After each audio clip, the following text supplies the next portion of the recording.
Good evening, folks. I'm John Smith. And I'm Jason Speedy. Welcome back. It's been a good couple of weeks of some playoff hockey and basketball started now. So I think we were 2 or 3 games before basketball started our last show, like the playoffs had started. So yeah, it's been some awesome series. What series for playoffs in the NHL has really captured your attention? Well, I think this, Game 7 tonight between Washington and the Islanders, it's been a very good series back and forth.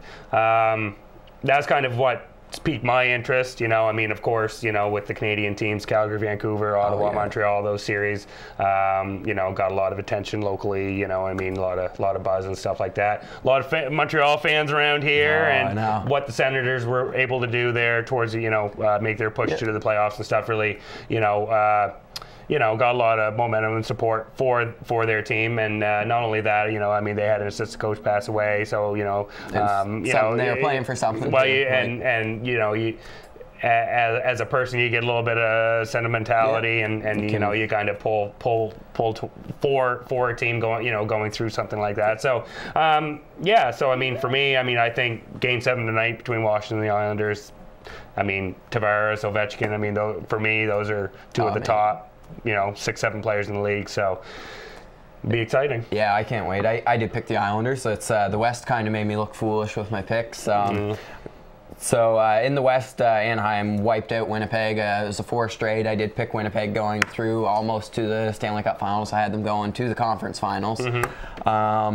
That series was a bit of a letdown for me. Winnipeg played good for the most part. They just couldn't hold on. Anaheim led for a total of 38 minutes and 26 seconds during that whole series and managed to sweep. So, the series was a lot closer than a 4-game sweep. So, it's too bad for Winnipeg, but it is good experience for them. One sad stat for them, though, is they are the first franchise in NHL history to open their playoff history 0-8. They've been swept both series that they've made their playoffs. So, but they do have a good, promising young future. Jacob Trouba and Tyler Myers look phenomenal. That's going to be a menacing defense for 10 years at least. So they look good. I'm a little disappointed that my pick went that way, but what can you do? It's baby steps, right? Yeah. You get your franchise back.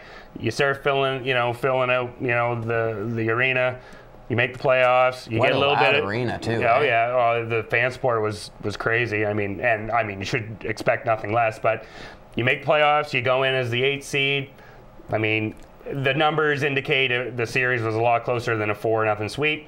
You take a little bit of solace in that, and you come back ready next year. Like you said too, they were an 8 seed going against a 1 seed, and Anaheim is really one heck of a team. Nothing to take away from Anaheim. They really should have. A lot of people picked Winnipeg, and they put a lot of doubt in Anaheim, so I think that might have fueled Anaheim a little bit to kind of be like, well, we're a 1 seed, why are people doubting us, sort of thing. Getzlaf, Perry, Kessler looked phenomenal. Silverberg, they scored when they needed to. Their goalie Anderson made saves when he had to. So good on them. They have a good I team. think they're going to do good. Like I said, my biggest concern going in was Bruce Boudreau as a playoff coach. He's had some talented teams before in the playoffs and hasn't had success, so that was probably my biggest concern for them. Whereas Maurice has had some success in the playoffs as a coach, so I kind of gave him a little bit of a coaching edge. But I think Winnipeg will be a force to be reckoned with for many years, and I think Anaheim's still going to have a really good team too for many years. Nashville, Chicago. That's a little bit of a disappointment, really, for Nashville. They had a really good team. It's hard when you run into a team like Chicago that's just they're consistently at the top. Well, the turning point for Chicago is Kane came back healthy, and then right out of the gate too, and it's it's not. It was like that line didn't skip a beat. I would imagine that between if you add up all the scoring and all the series, that was the highest scoring series in the first round. So I'm not surprised. To be the best, you got to beat the best. And Chicago's had a very good, consistent run here in the last 5-6 years. And when you got the players that they do, they step up. And well, it's crazy, kind of, really how they won because their goaltending didn't really look consistent. So you would have going in gave Nashville the straight out edge there, but then Rene gets hurt, Weber got hurt. Yeah. Not Rene, but that definitely made a difference there. Yeah. When Weber went out, he was one of their main defense. Yeah. And then Rene did look shaky on a few. Well, in a game or two. Yeah, well, I mean, we've referenced this before. He was never the same once he came back from that injury. Whether he came back too quick or if there was just too much time that he kind of lost that momentum or that the proverbial horseshoe. You know what I mean? Like something wasn't the same after he came back from that injury. And I mean, they're still going to have a talented team too. Like the West is still going to be. A hard conference to win for many years to come. There's a lot of teams that are coming up and still looking good. I think Nashville, maybe they get a little more of a scoring punch in there somewhere to go with Neal and Forsberg. I mean, Forsberg was a rookie and he led his team in scoring, so they need a little bit more there. I think he might have been second behind James Neal, actually, but still, nonetheless, they're going to be a good team. Rene's one of the best goalies in the league. Weber's one of the best defense, so they've just got to maybe take that next step and well, as Paul Pierce famously put it to the Raptors, we don't have it. At that point in this series, Nashville didn't have it. Like the it factor just Chicago did. Like Jonathan Toews is a game breaker, Patrick Kane's a game breaker, Duncan Keith's a game breaker. He has 3 playoff overtime winning goals. That's third. Like he's the third player in NHL history for a defense to have that many. Like, and he's still young. Like and. Phenomenal. Like just clutch players, clutch plays, clutch times. Yeah. Well, I guess that wasn't always Trotz who didn't get him into the playoffs, into the second round of playoffs. So you can't blame Trotz on that one. St. Louis, Minnesota. That was a kind of again a rough series on my picks. I picked St. Louis to go through and win the cup. The goaltending looked a little shaky, but it wasn't just necessarily the goaltending. Backus didn't step up. Paul Stastny. They had quite a few players that really didn't play to their full potential. But again, they're going to have a formidable team coming through. When I did say that pick on the show, though, I did say the winner out of the St. Louis-Minnesota series, I do think is going on to win the cup. So I'm rooting for Minnesota now. Yeah, well, I mean, Devin Dubnyk went on a crazy run, so that's a good story.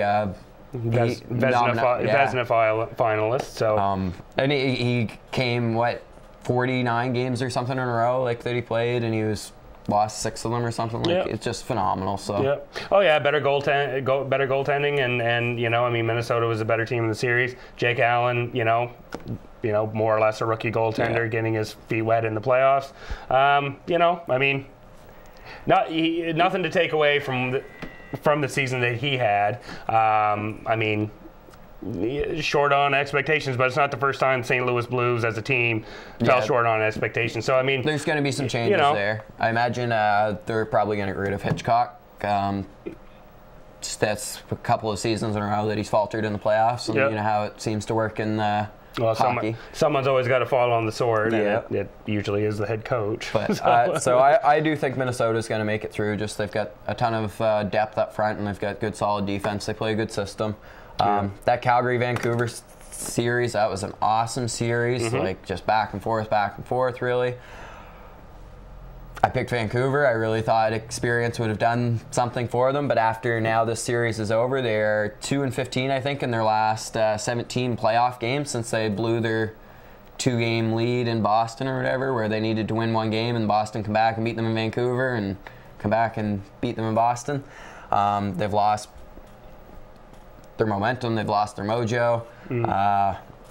Well, I mean, it seemed like they have too much of an indecision on who, well, their goaltending just wasn't up to par, for this time of the year. I mean, when you're having that indecision going into a series defining ending game, and you're going with Miller and you were starting Lack, and it's back and forth. I mean, you can't have that at this point in the especially season. Miller had come in, he's been kind of cold, like he come back from injury, so he'd only played 1 game or something. So I think maybe, well, it's hard to say, like we're not, but their experience didn't really do them good. Calgary played their butts off, and well, I mean, Calgary's a fast team. They're on the, they work hard. Yep, they work hard. Yeah, I mean, they perhaps beat just a slower team. Maybe they, as the cliche goes, maybe they wanted it more. I mean, Calgary's been up and down, riding highs, riding lows all year.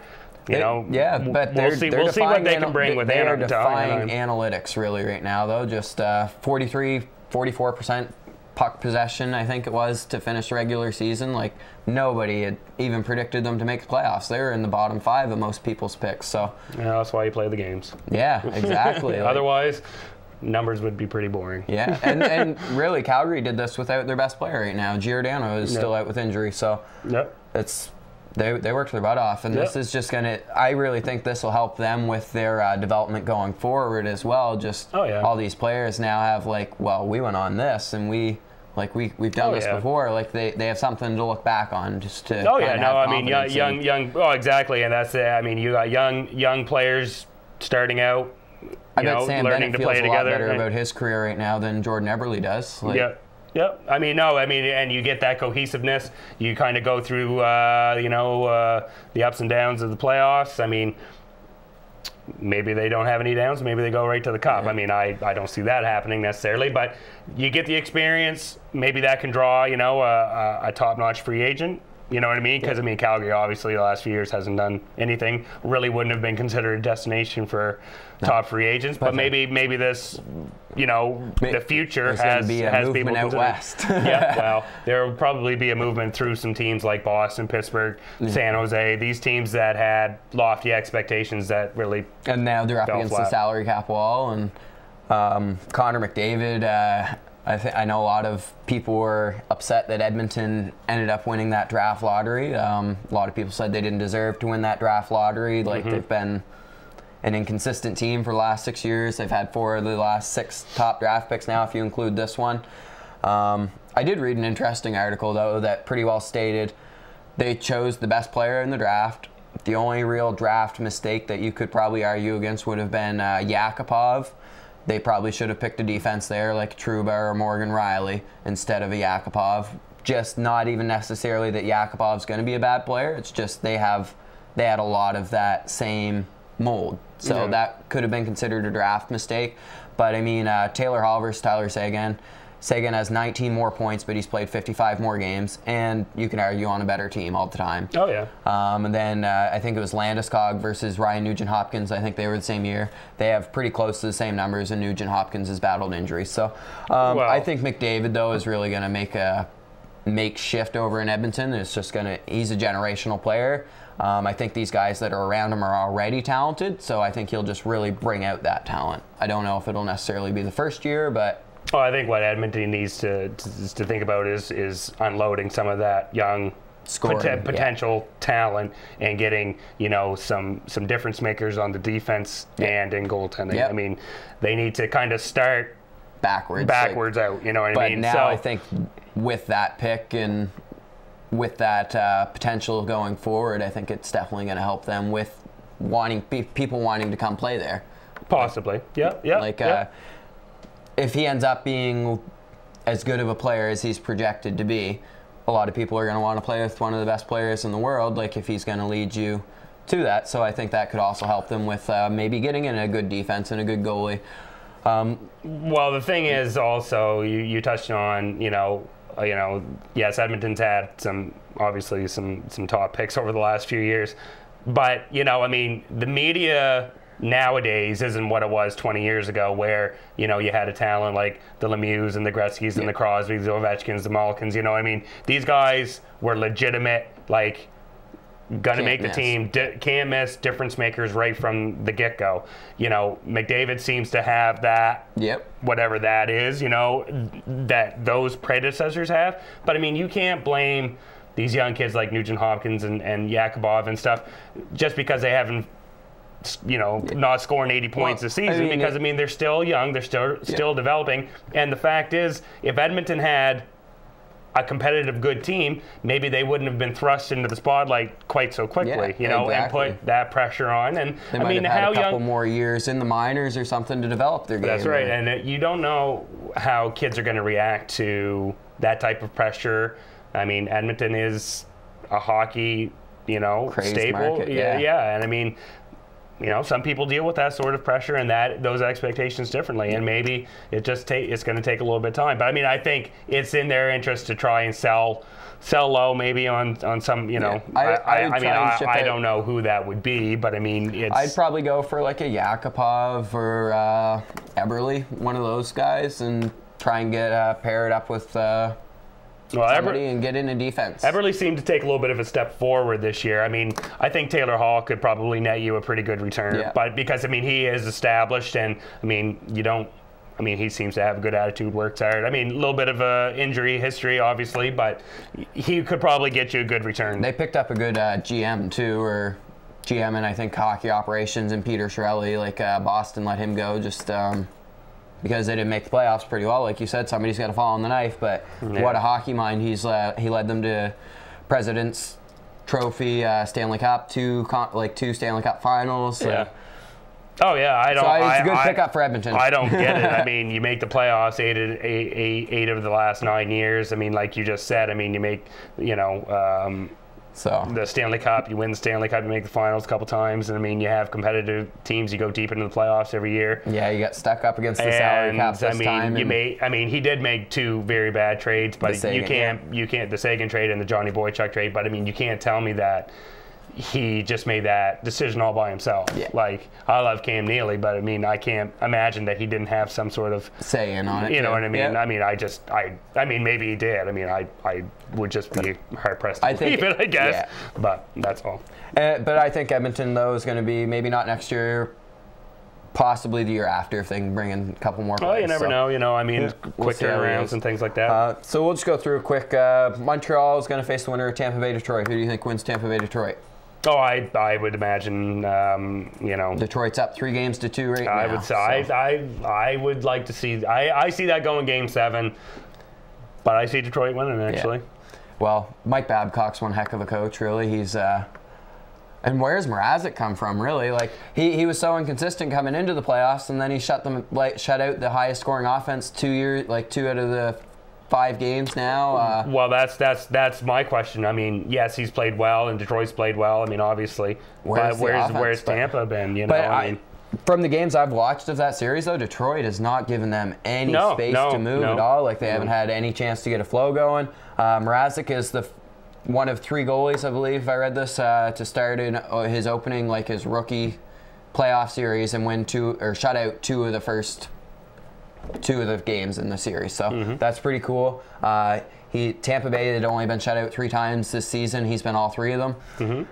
So I'm not really liking Tampa's chances right now. I did pick Tampa to go quite a ways too into the final. Well, everybody did. I mean, they had a very good season. I mean, Ben Bishop though, he's looked shaky on some of those goals. Yeah.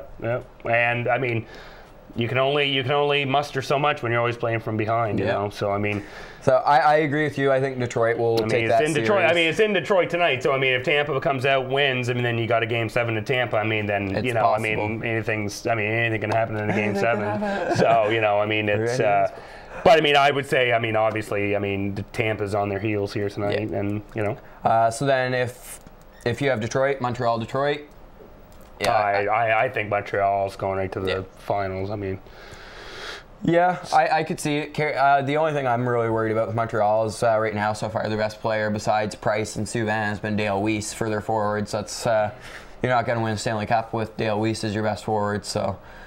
Yeah, but Montreal seems to always have a couple, 2 or 3 guys that you never really think of that kind of always step up. I do believe last year was Rene Bourque. You know, I mean, and Dale Weiss was there last year too. He seems to consistently do well in the playoffs. Yep, and I think it was the year before that, Galchenyuk. Where, you know what I mean? Kind of came in, you know, kind of made a name for himself that he had. You know what I mean? That he has now as a consistent, you know, good player. And but they are still going to need something from Max and Gallagher and Galchenyuk. A little more consistency, I guess, if they're going to make it through like a New York Rangers or the Rangers are going to be tough, but I mean, you know, I mean that was a very good series too. The Rangers Pittsburgh. I mean, I think 2-1 games. Yeah, exactly. But I mean, you do kind of expect Gino, Evgeny Malkin, or Sidney Crosby to kind of just take over a game there. But I don't think their defense is Malkin taking didn't a even hit. Score, did he? No. I think I don't know. He said he was playing injured. He wasn't going to use that. He didn't really say what he was playing injured with. But I mean, everybody's playing injured in the playoffs, so no excuse. New York Islanders, Washington, we kind of touched on that. I like the Islanders' chances, honestly. I said that. I did pick them right through. I did have it in 7 games as well. Just John Tavares, I like their defense. The biggest question mark was Jaro Halak, and he had a bad game, then he had a good game. So if he shows up tonight, I really think it could be the Islanders series to win. I've never really been a huge Ovechkin fan, although he does look like a somewhat 200-foot player this year. So, but I'd still rather see Tavares win than Ovechkin. Yeah, well, I mean, Washington hasn't fared very well in recent past there in Game 7s and stuff, even if they're... I think it was 0-6 or something, or 0-7. I think it's 0-6 or like 2-9 or something like that. So, I mean, it's not a good record, but... You know, I mean, you can pretty much throw that all out the door. I mean, it's just a point of reference, right? And another bad one for Anaheim versus Calgary. Calgary hasn't won in Anaheim in 20 games, so it's 10 years or something. Yeah. New York Rangers play the winner of Islanders Washington. Do you see the Rangers getting through that? Oh, I do. I see it pretty much going chalk. I'd see Anaheim, Chicago, Rangers, Montreal. I see a Montreal, Chicago final really at this point. You know, I mean, it's hard to go against, you know, the best goalies. It's hard to go against. Well, I mean, Chicago's kind of got a little bit of a goalie thing going on there now with you know, Darling and Corey Crawford. So, I mean, we'll see. I mean, you know, things can change pretty quick. Yeah, definitely. It only takes one injury, really. One. But I mean, I do believe the Rangers have been playing really very well. And I mean, if they end up beating the Islanders or Capitals and beating Montreal, that wouldn't surprise me at all. You know, I mean.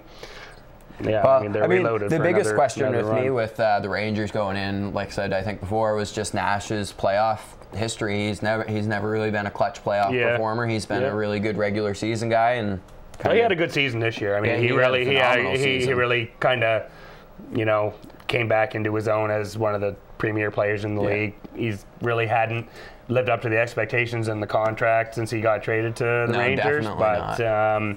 This year, he definitely was worth. Yeah, the only other change I have Minnesota over Chicago and yours, and then, like I said, I'm going to have Minnesota over Anaheim probably in the West. Just I think Anaheim's got Calgary. I don't see Calgary winning 1 or 2 in Anaheim. Unfortunately, I don't want to count these guys out. I mean, people have been counting them out all season. I counted them out against Vancouver for lack of experience, and man, they played awesome. So, what a likable team. I hope they make it. If they do lose, I hope they make it to 7 games, and I hope every game's close and they play the way they've played. So just, I guess, keeping on with NHL there, just a couple tidbits there before the break. So Jamie Benn from the Dallas Stars ended up winning the Art Ross Trophy. Kind of I don't imagine too many people saw that coming. No, and he did it. I think he scored like 9 points in his last 4 games or something he put like on that. A flurry, He just went bang, bang, bang. He finished 1 ahead of, I think, Tavares and Crosby, I think, was right there behind them too. So I think 85 was the total. Yeah. Which is... That's abnormally low, really. Yeah. So what do you think explains that? Is that just... Do you think it's a talent, or do you think that the game has shifted to a point where, you know, you don't see, the leaders in the league of getting into the triple digits? I mean, do you see that coming back? Is it kind of one of the things that's kind of killed a little bit, I think, of the new hockey era is the coaches kind of, you stick with your system more. Like players don't try the all out, like coaches don't like that back and forth game like it used to be now. Like that's a coach's nightmare if like it's just that you're exchanging chances. And that's the way the old game was. It was more you would adjust on the fly. You would let your players. It was more of an open game. Yeah, you would let your players use their talent. Like now, they're trying to get talented players to block shots, to not make that fancy play, to make the safe pass. You're kind of stifling, in my opinion, they're stifling creativity a little bit. Like if you make that foolish no-look behind the back pass and it gets intercepted and you get scored on, well, you're benched. Like, whereas before, it was like, keep going for that play. Like, go for that home run pass, go back and forth, and that's kind of what it is now. But it was, or then, and now it's just, let's keep it, make the smart play. Let's make the smart play. Yeah. So do you see, I guess, I don't have the stats to prove, but do you think the NHL will make amendments to the rules of goalies, equipment, things like that? I mean, I know that a few years ago that, bigger nets or something like that, that seems to have kind of gone by the wayside. Yeah. The biggest rule adjustment I think they will make will be, or recently anyway, I think they will adjust the overtime, like the shootout. I think they're going to go to 3-on-3, get rid of the shootout, or keep the shootout until after the 3-on-3, 5 minutes of overtime hockey. That might increase scoring a little bit, but I mean, it's an overtime period, so it's only going to go up 1, but you're going to get that actual goal rather than a shootout goal. Yeah. Really, I think they need to maybe... It's hard to even say decrease the goalies' pads. I mean, that puck's coming at them 110 miles an hour. Like, I could understand wanting to have as big as bulky of equipment as possible. It's just funny when you look at old past highlights, though, and you got, the skinny pads and guys. I mean, they never went down. They always stood up in the cage and stuff. And it's just funny kind of to see the differences now. Now coaches really kind of expect all players to kind of block the shots, and if they kind of get out of the way of the shot, they're just like, well, that player's soft or whatever. But I mean, Gretzky wouldn't have blocked a shot. Like, no. And I mean, these pucks are going even faster now than they were then. Like I said, in my opinion, it just seems like they don't want to get into the end-to-end, like back and forth, and which is silly because these players are just, I'd say, even more talented now than they were then. Like, just every player is, they're training from the time they're young, and it's more of a all-out training. Like now it's a full year. Like they may take off 2 or 3 weeks and go on vacation or something, but then they're back home and they're training, eating properly, whatever. But I mean, back in the 60s, 70s, the reason they used to have the preseason was because guys would still they'd come back with a beer gut. They'd finish the season, they'd go back, enjoy their summer. Well, they'd go work somewhere. Be with family, drink beer or whatever, or have summer, like depending on how good they were. Like if they made enough money off their hockey, then they could take summer off and just relax. But now these guys, everybody's right in training, and it's not just hockey, it's all sports. Oh yeah, it's 24/7, 365. Eating, dieting, working out, so I don't think people give athletes enough credit there or realize necessarily how much work is really involved in being one of the best in their sport. It's hard to, they get paid quite handsomely for all of that. Yeah, they do, and but I mean, actors and actresses, like the actors and actresses off Big Bang Theory, that's like $1 million an episode. What are they doing to put their career and livelihood? Like, somebody checks you from behind dirty, like Steve Moore. I mean, I know it doesn't happen often, but I mean, there are more extensive repercussions if something goes wrong in a sport, whereas if you're an actress or a movie, like, or singer or something like that, the entertainment in general industry is just, they all get paid too much. Like, not just athletes, but ask them about that. I bet you they disagree. I give athletes more credit just because they are dedicating their livelihood from the time they're probably 10 years old till the time they're 40 years old. And that, like you said, it's 24/7 thing, 365 days. These guys are bigger, faster, stronger than they've ever been, and you can really get hurt in sports. And you could mess up your whole life. Like, after that, like, you've made the money. Money might not be everything. Like, if you can't do what you love. So I don't know how we got started talking about Big Bang Theory and entertainment, but just the money. But from talking about the game of hockey into that, hey, you know what? That's why we're the #1 rated show on CHCO-TV, right? Exactly. So we'll just jump on to the NBA playoffs now. Raps, what a disappointment. What a disappointment. 4 straight. Paul Pierce was right. We didn't have the it factor. Well, I think we should probably move to a break, and then we can jump into that, because I think we're going to need to gather ourselves before we start. Before I go on a nice little rant. We already got into it about talking about Jose Bautista and the Blue Jays Red Sox earlier, so I think we're going to need to decompress for a second before we get into our this. Focus and take a quick break.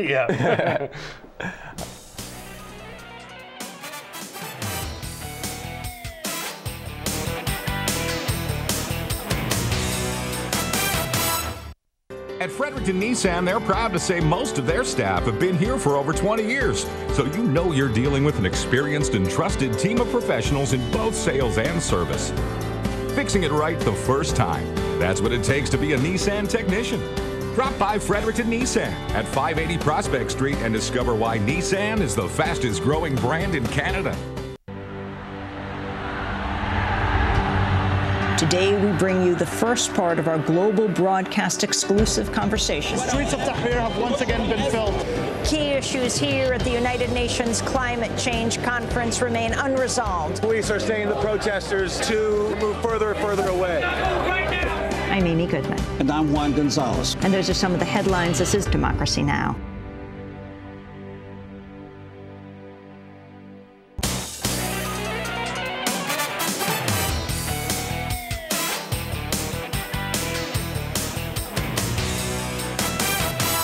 That's 12. Welcome back, folks. Again, I'm John Smith. I'm Jason Speedy. So if you missed our nice little hockey talk, it was pretty. It was a nice little hockey talk. We ended up going into a little bit of everything, but sure. Yep. So I say Minnesota's got the Stanley Cup this year now, since I picked St. Louis, and St. Louis is it'll out, probably but, change in 2 weeks. No. No, I that's my pick now. Yeah. So I did say that when I first picked St. Oh, Louis. I know. I'm but, just goofing so around. we're gonna go on to the NBA now anyway. So we have the Raps. I guess we should probably touch on them because that was high hopes dashed early. Yeah. Like I couldn't see it really coming into the season, especially the way we started. Well, that's just the thing. The way they started and the way they ended the regular season were on completely polar opposites. I mean, really, pretty much once the New Year / All-Star break occurred, like in that timeline, things just started going downhill. Yeah. I mean, I said right from day one they needed another scorer because they just couldn't rely on Lowry and DeRozan and Valanciunas to carry the weight, and that's exactly what they needed. They needed another go-to scorer, like you were saying earlier before we went on the air, another veteran presence that even if he wasn't a 20 points a game type of player, someone who you could guarantee at least 10, 12 Well, they were going to give you 15 minutes hard. They were going to be that savvy vet. Yeah, I mean, it's not. I mean, not only that, but I mean, play good defense, box out your man, get on the boards, make the smart plays, make the professional plays, and I mean, Kyle Lowry in Game 2. I mean, he got back-to-back fouls just like that. That ended. I mean, he was out of the game. Yeah. You know what I mean? Like he severely overperformed last year and the first half of the season to get that nod in the All-Star game because he wasn't even close to being. He wasn't even mentioned in the top point. I mean, to what he was to where he ended up. I mean, he has to have been hurt or something. Like, well, there's got to be something so. going on there. Just well, I do believe he did. I mean, I think the back issues reoccurred in the playoffs. Like something had to have affected him there. His jump shot was awful. He was. Toronto's biggest issue for me during that whole series was just their defensive intensity. Well, it was pathetic. They were every time a guy would pull up, like Paul Pierce. I think I heard the stat. His career, like during his career, he's only been blocked maybe 1% or 2% of his shots. Like. Why are you jumping on it? Like, if you're getting like a 1 or 2%, why are you leaving your feet? Stay on your feet. Like, that was every time they would just fake them out. Like, even on that last game. It's hard, man. I know, but that even on the last game, though, like that 3 that he hit, if Ross would have stayed on his feet. Well, he double clutched it too, though. Because Ross left on the first one. If he would have shot on the first one, Ross would have got the block. Well, he double clutched in the air. Yeah. Anyway, yeah. I mean, I see your point, but and they were when you're in the moment, it's hard to. But they used to play that way. Like at the end of last season and into the beginning of this season, they weren't leaving their feet. They were rotating. The guy was getting there and taking the charge, and I didn't see them take any charges like during the last half of the season. They just lost their. Casey, in my opinion, has got to go. Like, well, I really like Casey, but. Well, I mean, the thing is, the new where the NBA coaching carousel is moving is towards bringing in college coaches that have success. Brad Stevens with the Celtics, I mean, obviously had success. They look good. The Oklahoma City Thunder just fired Scott Brooks, so chances are, a Billy Donovan from Florida, Bill Self from Kansas, someone, with success in the college ranks is going to get promoted, right? Going to get a good deal. Ollie I would said he's imagine staying with Kevin college. Colley, Kevin Ollie from Connecticut said He's that. staying, Yeah. So I imagine they're gonna look to shake things up. I mean, Dwayne Casey. He's a good coach. He's a good coach. Maybe he's not a head coach at this point. No, I mean, he was a good assistant coach with Dallas and helped get them a championship. And you know, he got his shot. And I'm not saying that it's all on him, but he didn't get his players to perform when they needed to perform. They've never really progressed offensively any under his tenure. Like they kind of and they've regressed defensively. Well, the thing was, and I mean, I hate to always just go back. But I mean, I said it right from pretty much day one. They gave up way too many points. I mean, for the teams that made the playoffs, they had the highest points per game on defensive. You know what I mean? And you can't be successful when you're giving up 104 points a game, because chances are, you know, the three ball isn't going to land for you. Chances are you're not going to have an offense, you know, a good offensive night all the time. And you can't always work on transition. It seemed a lot of time too, Toronto's effort really seemed to be based off how their offense went. And it really shouldn't be that way. Your effort should be based off how your defense goes. A good defense creates a good offense. So and I mean, Terrence Ross hit some big buckets there in Game 3, but it wasn't enough. And I mean, clearly didn't show up yesterday. I mean, it was 43 at one point, and then it was ended up a 30-point game. So you know. You could say, you know, it's lack of heart, lack of hustle, maybe you got to give the Washington Wizards credit. Paul Pierce got in their head, and he did clearly, get in their head. You know, he got in the fans' heads too. And for what it's worth, that seemed to maybe have some role to play. But really, when you break it down, I mean, he had his clutch shots when he had to, like, and even just the Wizards in general, like they stepped up. Toronto, not a player, really stepped up. They were missing their open shots. When they would work to get the open shots, they were missing them. Bradley Beal and John Wall from Washington are clearly better backcourt than Kyle Lowry and DeMar DeRozan, and that proved it. You wouldn't have said that at the beginning of the season, though, the way they had started. Like, I would have said it at the beginning of the season, but DeRozan. But I mean, when in Game 1, Washington, I think between them they went like 9 or 10 for 41. They still end up winning in overtime away, on Toronto's home court. That is what gets it done in the playoffs. Toronto it's winning those types of games, and you very well could be right. I mean, maybe that first game just kind of they took the punch in the gut, and they just couldn't recover from it. So it's disappointing. Lou Williams, 6th man. He's much deserved, and he definitely deserved it. I mean, he played well. And he had a good season, and. No, I mean, it was a very good pickup by the front office, and I mean, he definitely deserved that 6-man award. I'd bring him back next year. Oh, absolutely. And Amir Johnson is another one that's up for UFA this year. I'm not sure I would. I really like Amir. He plays with so much heart. I'd probably bring Amir back, but it would have to be at the right price. Well, then that's the thing. I would almost see. I mean, if. I like Amir because he plays with that much heart, but if there was something better out there, he's not really quite the game changer anymore. Just he's battling injuries. I see him going to more of a contender, like not necessarily San Antonio, but like a team that's kind of on the cusp. I mean, even a Golden State Warriors, he'd be a good fit there, like just a big man. Golden State's going to have issues with. I mean. With the team that they have this year, they're built to win the championship this year. But Golden State's going to have a tough time keeping everybody because of the Draymond Green's a free agent. They definitely want to keep him. Chicago's going to have a bit of an issue too when Jimmy Butler comes up, I think. Well, I think he's gone. And that's the thing. Like Amir Johnson's been in the league enough now, and he's probably going to get a little bit of a pay raise to be that 7th, 8th guy on the team, and I mean, the thing I like about Amir is just how much he plays with. He keeps his mouth shut. You don't hear any negative stuff about him. Seems to be Hansbrough really impressed me this year too. In all honesty, with the Raptors. He'll be gone. He's a free agent after this year. I mean, he for what they paid for him, he didn't really. No, but it wasn't worth. Just the effort, I guess. Same as Chuck Hayes too. Motor 100% all the time. Yeah. The biggest issue I had with Chuck Hayes is just his. He's great defensively in his effort, but he's a liability on offense. He's terrible. So on offense, but his defense and his heart and everything else, phenomenal. Yeah. Well, let's move on to the Golden State New Orleans series. Did you by any chance see Game 3? Yeah, what a game. It was a fantastic game, and that right there is why Steph Curry is the MVP of the season. And that shouldn't have even made it to overtime.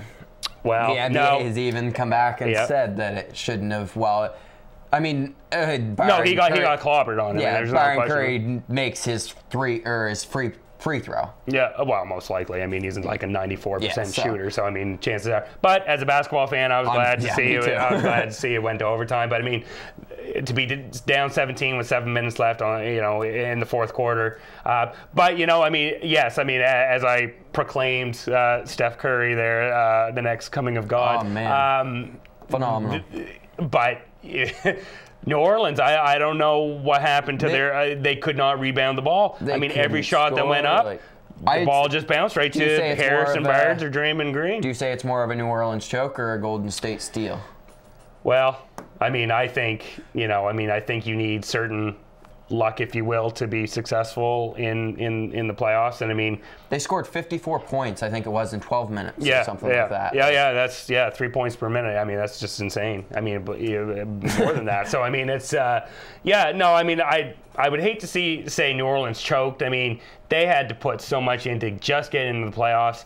And then to build the 20-point lead. To build the 20-point lead. The thing is, basketball is a game of runs. They had a 19-0 run at one point in that game. And I mean, you knew Golden State was going to have their run, and it just happened to be towards the end of the game. So I would hate to say that. I mean, I wouldn't say that it was a choke. I mean, obviously, you could make that argument, and I mean, maybe I'm just trying to see. Even if they should have fouled Curry before he got to the shot, that's true. Take 2 free throws. And well, and that's the thing. If he would have made that first shot, it was a 2-pointer. But the thing is, another offensive rebound, they kick it back out to him, and they should have fouled him before he even had a chance to shoot it. Yeah, and they said that was the plan, and they just didn't get on it. Yeah. What a game, though. Yeah. Anthony Davis still improved his value. Like, he's going to be one of the best players I mean, if you're starting a team today, he's going to be one of the top 2 players that you're Steph Curry, Anthony Davis, I would say would be. And I would think they would even go before LeBron, those two right now, just they're 8 years younger. Well, that's right. That's right. Yeah. Yep. Oh, yeah, no, absolutely. And Anthony Davis, I think he was one of 3 players to open his playoff career with 2010 and 3 or something, or 4 blocks, 2010 and 4. Yeah, I mean, he single-handedly kept them in game 2. I mean, he's phenomenal talent. So, I mean, it's, it's too bad. You only got so much gas in the tank, right? And, I mean, they weren't going to beat them anyway. No. I mean. No one had given them. No. And it was. Again, that's another series where they get swept, where the games were a lot closer than a sweep. Oh, for sure. Yeah. There was another interesting one that happened with basketball, with the stats. It was I think for the first 11 games or 12 games into the playoffs, no game was decided by less than 5 points. Everything was, and the average margin of victory was 10. Well, and that's the thing, and that's what But that's misleading, because every game seemed to be a lot closer than that. Yeah, well, I haven't really found this first round too no, there haven't been too many nail biters. I mean, the San Antonio LA series, but everyone knew that was going to be a series. I mean, the Houston Dallas won last night, but Houston's going to win. I mean, the way that things have gone for Dallas, Chandler Parsons being out, Rondo's garbage. Done. I really hope the Lakers don't pick him up next year. I know they are. I hope not. They are. They're going to throw somebody else. Boatloads of money at him. Go for sure. Somebody else. He's washed up now, in my opinion. He's just. I think his knee. He didn't jive with Coach Rick Carlisle, and I think after he come back from his knee, I don't think he's ever regained his all-star form since then. Yeah. Now, also, the Cleveland Boston scrap. They played hard, but Cleveland beat them. You know what I mean? It wasn't there wasn't any buzzer beaters or anything like that. It was. But for Boston not having, who do they have? Well, they have good players that work hard. But they don't have superstar. They don't have the star power. No. Kyrie, Kevin Love, who's now out for this next series. Yeah, Kevin Love is now out for the semifinals there. Presumably against the Bulls. Yeah. Well, the Bulls look awesome. And again, that's another team, Milwaukee. Milwaukee's played some pretty chippy games with the Bulls, too. They've played some pretty good games. Well, and I definitely thought after Game 3 going to double overtime and then Milwaukee losing that game, I thought that would have been kind of it, you know what I mean? Like, yeah, and then they come back and win at the buzzer. So I mean, tonight's game 5 in and that's kind of what I was looking for from Toronto, was that, like, the way they played last year against the Nets, just the heart, the passion, like they just seemed to really roll over against the Wizards. So that was really disappointing. Yeah. Who do you have coming through in the West? I like Golden State, and I like Golden State, and I like Chicago to beat Cleveland here. Yeah. Derrick Rose is looking awesome, man. Yeah, well, I mean, that's the caveat. As long as he stays healthy and keeps playing the way he has, which, I mean, I fully hope, and I don't see it, you know, I mean, the injury is what's going to derail them. But, I mean, Jimmy Butler matches up well against LeBron, going to shut him down as much as you can. But, I mean, now we're really going to see LeBron kind of put it, well, yeah, we're going to, you know, he's going to have to put your money where your mouth is, because I mean all year he's just chided and just taking shots at Kevin Love all year through the media, through Twitter, everything. So you know, put up or shut up. You think that you can do it without him, and that he wasn't really much of a contributor to your team. Well, let's see how you do. And I sincerely hope that he doesn't shut me up. But I mean, if he wins this series without Kevin Love, well, kudos. You got to tip your hat, right? Yeah. So, the only way I could see him really winning the series without Kevin Love is if there's another injury on Chicago, like if Chicago ends up making it through. I can't see Milwaukee coming back and winning, but yeah, I can't see J.R. Smith not getting suspended at least one game for what he did yesterday. That was quite the little slap. Well, it wasn't a slap. I mean, it was a backhand, I guess. Well, I mean, it was an intentful, like, I want to put you down. But you don't think the Olynyk armbar was a little intentional on Love too? I can guarantee you it wasn't intentional, where he was going for that basketball and thinking to himself, this is my opportunity to hurt Kevin Love.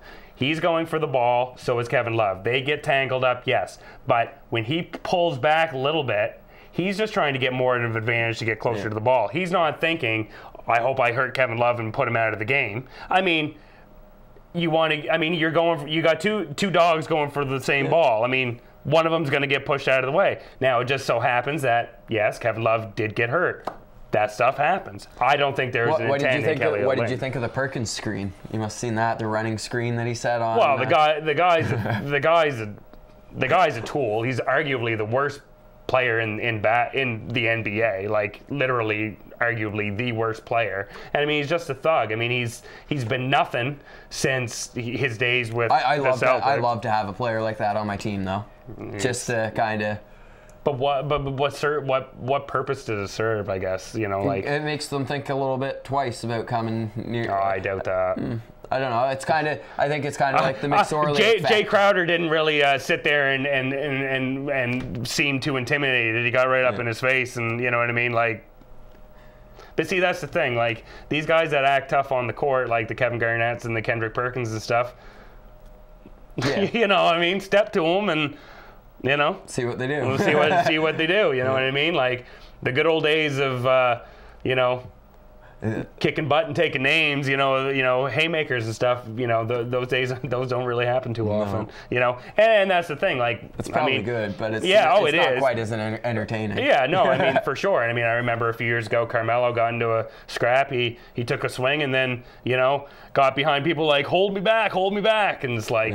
Man, you're just a fake. You know what I mean? Like it's just fake toughness. Like I mean, Perk probably won't even see the court in the conference. I think he only averages like 4 minutes a game or something. Yeah. Anyway, so I mean, just keep collecting them checks. Yeah.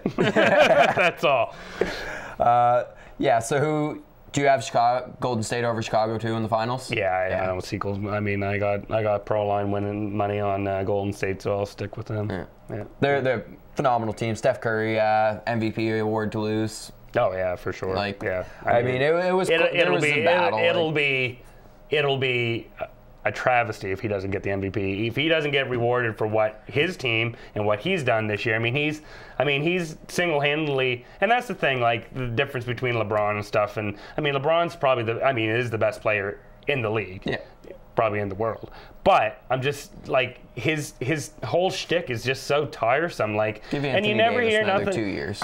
Well, yeah, but I mean, they don't promote themselves like LeBron does. You know what I mean? Like, I find it refreshing and almost like you should almost get a couple extra points for not being out there and promoting yourself. And he doesn't do it. All he does is just win games. I'm pretty sure he was the only one that I didn't read a report about saying like why he should be MVP or that he should be the MVP. Steph Curry, I mean, yeah, he should be, and he said he should be.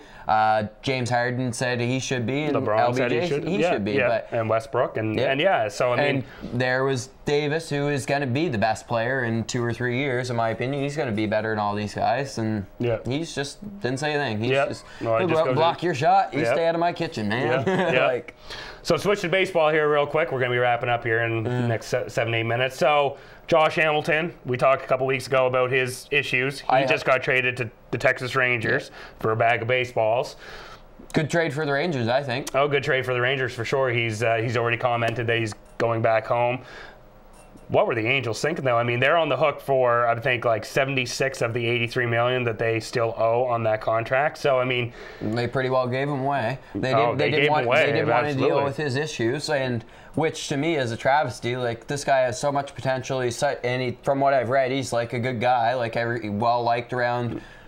He has an issue, like a drug and an alcohol issue. Help the guy out. If you want him to get to the peak that he was on your.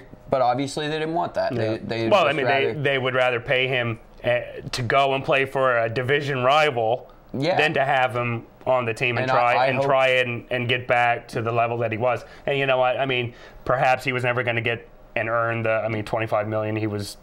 But you know, I mean.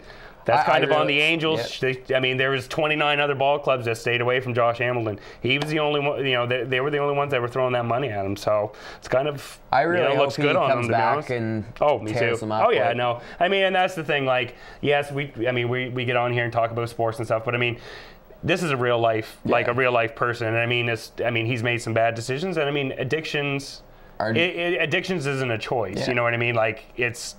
You know, it's physiological, it's mental health, it's things like that. So I fully hope that he comes back, bounces back, stays healthy, gets his life back on track, because I do believe that he's also going through a divorce. So I mean, it's a lot of things have kind of hit at once. So hopefully going back to Texas can be what he needed. He was a phenomenal player. So absolutely. I agree with you 100%, and I really wish him the best. And I think it looks bad on the Angels in all parts. Like I think it makes them look like they don't have your back. Like if you're on their organization, they're just like, well, I mean, it shows what kind of organization they are. Yeah. So another couple hot button topics. A-Rod, 1 homer away from tying Willie Mays.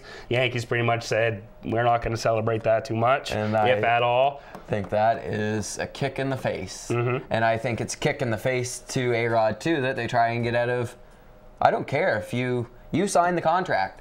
Like, if you and I were to sign a contract for anything, like, with anything, like government or whatever, it's contract. You can't get out of a contract. I don't care if you say that... Government might not be the best example of that. A contract is a legal binding agreement. Yes. They have it in his agreement. We will pay you if you beat this. If you hit more home runs, you get more hits. You're getting a reward. That's cowardice of them to back out. Like... George Steinbrenner, they're billionaires. Like, piss off. Like, I know he makes a lot of money too, but come on.